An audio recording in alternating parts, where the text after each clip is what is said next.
For the first time in American history, a woman will be a heartbeat away from the presidency. And not just any woman, a woman of color.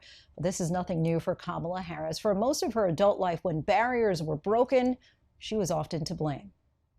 Throughout her life, barriers have been broken all around her, from the DA's office to the Senate and now the White House. Vice President-elect Kamala Harris now set to assume the second highest office in the land. While I may be the first woman in this office, I will not be the last. The first Black and Indian American to run and be elected as vice president. Every little girl watching tonight sees that this is a country of possibilities. This moment has come full circle for Harris, shattering a glass ceiling for race and gender. Her sorority sisters at Howard University's Alpha Kappa Alpha, the oldest historically Black sorority, taking it all in. Ultimately, the final numbers showed, what direction we want to go in. And so that is what makes me excited. So with the tears I ultimately shed will be tears of joy. In California, where she was elected the state's top prosecutor, she was the first woman and first Black woman to hold that office as well. And then in 2016, the first Black American to represent California in the Senate. I am so proud to represent this beautiful, diverse state. It was there her combative style took center stage, coming to national attention at the Senate hearing for Judge Brett Kavanaugh on his alleged sexual misconduct. Can you think of any laws that give government the power to make decisions about the male body? I'm happy to answer a more specific question. Male versus female. There are medical procedures.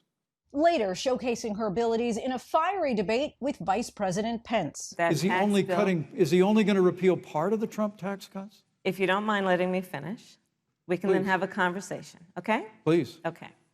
The pandemic sidelined what would have been her chance to introduce herself to voters. Harris took to the road in the waning days of the campaign, hitting up cities in crucial states that dominated headlines leading up to their apparent victory Saturday night. Because we all know from the time the polls open tomorrow morning until they close, every minute counts. So we cannot let up, because it ain't over till it's over. Her latest win now puts her on the global stage. What she's accomplished has made her an inspiration for little girls, women, and people of color everywhere. That's very empowering and eye-opening, knowing that you could potentially do everything that you want to do just because you have an example set for you. I keep thinking about that 25-year-old Indian woman, all of 5 feet tall, who gave birth to me at Kaiser Hospital in Oakland, California. On that day, she probably could have never imagined that I would be standing before you now. Some of her former opponents now showing their support. Senator Elizabeth Warren tweeting, "Throughout her career, she has been unafraid and an inspiration to millions of women who see themselves in her." Now is when the real work begins. The hard work, the necessary work, the good work, the essential work to save lives and beat this epidemic. But while Harris has attempted to appear more progressive, in many cities in America, over 1/3 of their city budget goes to police. So we have to have this conversation. What are we doing? During the primary, Harris was pressed on her record with policing during her time as a prosecutor. I'm deeply concerned about this record.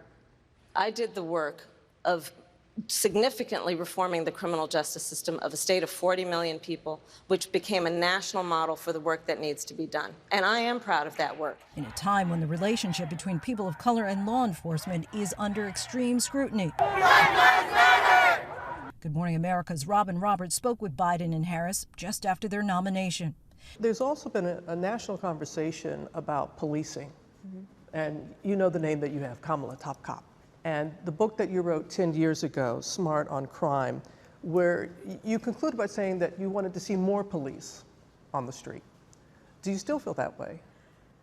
Listen, I think that there is no question. First of all, when I wrote that book, Black Lives Matter did not exist. And I give full credit to the brilliance of that movement in terms of what it has done to advance a conversation that needed to happen a long time ago. Harris butted heads with her running mate last year when she sought the Democratic nomination for president. Go easy on me, kid. She criticized her future running mate after he touted his record of bipartisanship.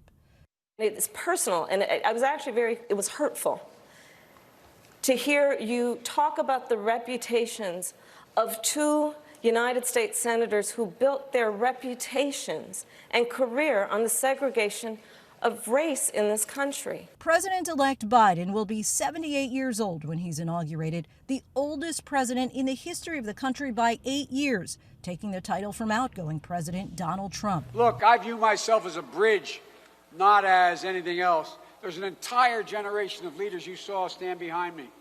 They are the future of this country.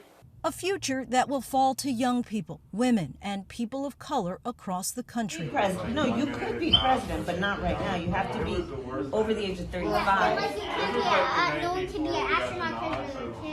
That hope to one day take center stage and take up that mantle that Harris first bore.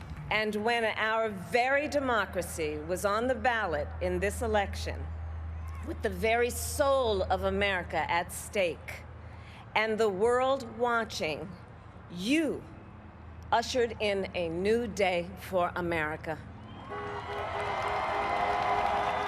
And as she says, she may be the first, but will not be the last. Hi, everyone. George Stephanopoulos here. Thanks for checking out the ABC News YouTube channel. If you'd like to get more videos, show highlights, and watch live event coverage, click on the right over here to subscribe to our channel. And don't forget to download the ABC News app for breaking news alerts. Thanks for watching.